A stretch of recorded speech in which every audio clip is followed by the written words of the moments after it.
ప్రశ్నించే గొంతు ఎక్కడైనా ప్రశ్నిస్తే దాన్ని పాశవికంగా అనగదొక్కుతూ రాష్ట్రాన్ని ఒక జంగల్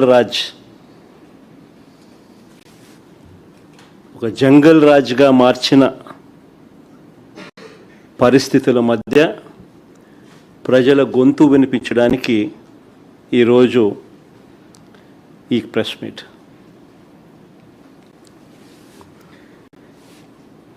ఈ 2 ఏళ్ళు అవుతా ఉంది దాదాపుగా చంద్రబాబు నాయుడు గారు ప్రభుత్వం ఏర్పడి. ఈ 2 ఏళ్ళగా చంద్రబాబు నాయుడు గారు ప్రజలకు ఫలాని మంచి చేశాను అని చెప్పి చెప్పుకునే పరిస్థితి ఏదీ లేదు.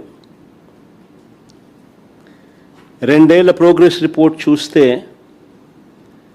ఒకే ఒక పాయింట్ మనందరికీ కూడా మళ్ళీ మళ్ళీ కనిపించే పాయింట్: బాబు షూరిటీ, మోసం గ్యారంటీ. ఇది ఈ 2 ఏళ్ల బాబు పరిపాలన తీరును ఒకసారి గమనిస్తే మళ్ళీ ఒకసారి మనందరికీ కూడా కనిపించే నిజం. ఈ 2 ఏళ్ళగా ప్రజలను తాను వెన్నుపోట్లను పొడుస్తూనే ఉన్నాడు. రాష్ట్రంలో విచ్చలవిడిగా అవినీతి దోపిడీ జరుగుతూనే ఉంది. వీటి అన్నిటి నేపథ్యంలో చంద్రబాబు నాయుడు చేస్తూ ఉన్న రాజకీయాలు ఏమిటి అని అంటే డైవర్షన్ పాలిటిక్స్.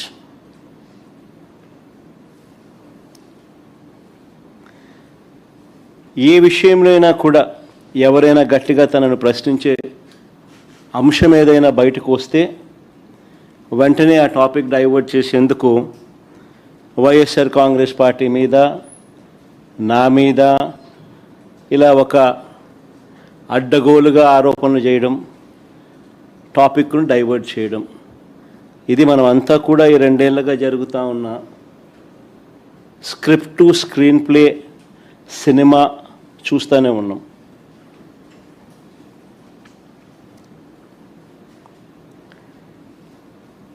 ఈ మధ్యకాలంలో చంద్రబాబు నాయుడు గారికి ఒక అంశం మీద ప్రస్తావన వస్తే చాలు ఆయన బీపీ పెరుగుతూ ఉంది. పొరపాటున చంద్రబాబు నాయుడు గారికి ఎవరైనా కూడా నిద్రలో మావిగన్ అని అన్నారంటే చాలు, బహుశా గుండాకి చనిపోయినా చనిపోతాడు. అంతగా ఆయనకు మావిగన్ అనే పేరు వింటే బీపీ పెరుగుతూ ఉంది. ఎప్పుడైనా మీరైనా పొరపాటున అనండి, ఎప్పుడైనా మావిగన్ గురించి మీ కమెంట్స్ ఏంటి సార్ అని. గుండె ఆగిపోకపోతే అదృష్టము, మిమ్మల్ని తిట్టకపోతే, వెంటనే మీ మీద బ్లాస్ట్ చేయకపోతే నిజంగా మీరంతా కరెక్ట్గా ఏ మేరకు అసెస్ చేస్తున్నారు చంద్రబాబు నాయుడు అని మీరే చెప్పగలుగుతారు. చంద్రబాబు నాయుడు గారు ముఖ్యమంత్రిగా ఉండడం నిజంగా రాష్ట్రం చేసుకున్న దురదృష్టం. చంద్రబాబు నాయుడు గారు అనే వ్యక్తి రాష్ట్రానికి ఎన్నటికీ కూడా రాజధాని లేకుండా చేస్తూ ఉన్నాడు. ఇప్పుడు కాదు, రాష్ట్రానికి ఫ్యూచర్లో కూడా రాష్ట్రానికి రాజధాని లేకుండా చేస్తూ ఉన్నాడు. ఆ లక్షల ఎకరాలలో అమరావతిలో కేవలం రోడ్లు, డ్రైనేజీలు, నీళ్ళు, కరెంటు ఇటువంటి మౌలిక సదుపాయాలు ఇవ్వడానికే అక్షరాల 2 లక్షల కోట్లు ఖర్చు అవుతున్న పరిస్థితుల్లో ఆచరణకు సాధ్యం కాదని తెలిసి ఈరోజు చంద్రబాబు నాయుడు గారు తన స్కాముల కోసం మాత్రమే రాజధాని అని భ్రమలు కల్పిస్తూ రాష్ట్ర ప్రజలను మోసం చేస్తూ అడుగులు ముందుకు వేస్తూ ఉన్నాడు. సెల్ఫ్ ఫైనాన్స్ ప్రాజెక్ట్ అని ఇంతవరకు తాను చెప్పినవన్నీ కూడా దొంగ మాటలు అని చెప్పి తేలిపోయాయి. ఇప్పటికే అమరావతికి తెచ్చిన కమిట్ అయిన అప్పులు అక్షరాల 47,387 కోట్ల రూపాయలు. రాష్ట్ర ఖజానా నుంచి అంటే రాష్ట్ర బడ్జెట్ నుంచి మరో 9,200 కోట్లు ఖర్చు చేయబోతా ఉన్నట్టు చూపుతా ఉన్నారు.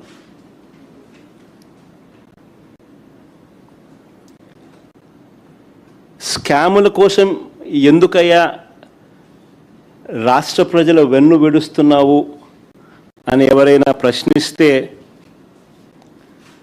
బీపీ పెరుగుతూ ఉంది.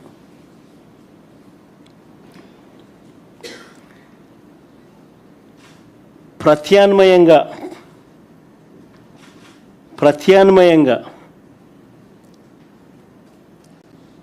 మోస్ట్ ప్రాక్టికల్గా రాష్ట్ర పరిస్థితులను పూర్తిగా మనసులో పెట్టుకొని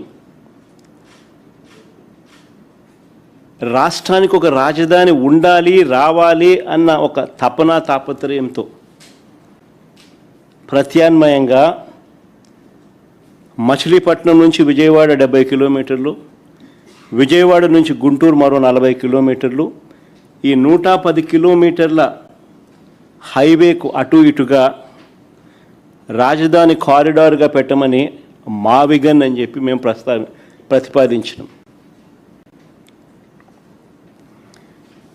మావిగన్ ప్రాంతంలో ఇప్పటికే మేము మా హయాంలో నాంది పలికిన పోర్టు శరవేగంగా మా హయాంలో పనులు కూడా జరిగాయి.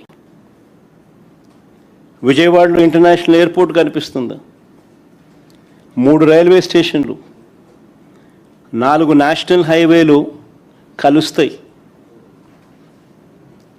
9 గవర్నమెంటు ప్రైవేట్ మెడికల్ కాలేజీలు ఉన్నాయి ఈ ప్రాంతంలో, యూనివర్సిటీలు ఉన్నాయి, మరెన్నెన్నో విద్యా సంస్థలు ఉన్నాయి. దాదాపుగా 35-40 లక్షల జనాభా ఇక్కడే ఉన్నారు. అదే అమరావతి అయితే అంత జీరో నుంచి మొదలు పెట్టాల్సి ఉంటుంది అని చెప్పాం.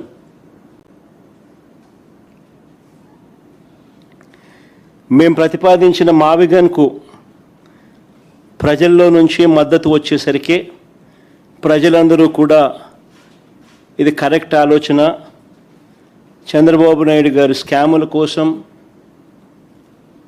రాష్ట్రాన్ని ఇబ్బందుల పాలు చేయడం ధర్మం కాదు అని చెప్పి ప్రజలందరూ కూడా మేము ప్రతిపాదించిన మావిగన్కు మద్దతు పలుకుతుంటే సమాధానాలు చెప్పలేక, తట్టుకోలేక ఆక్రోశంతో చంద్రబాబు నాయుడు గారు బీపీ పెరుగుతూ ఉంది, నోట్లో నుంచి ఇష్టం వచ్చిన మాటలు మాట్లాడుతూ ఉన్నారు.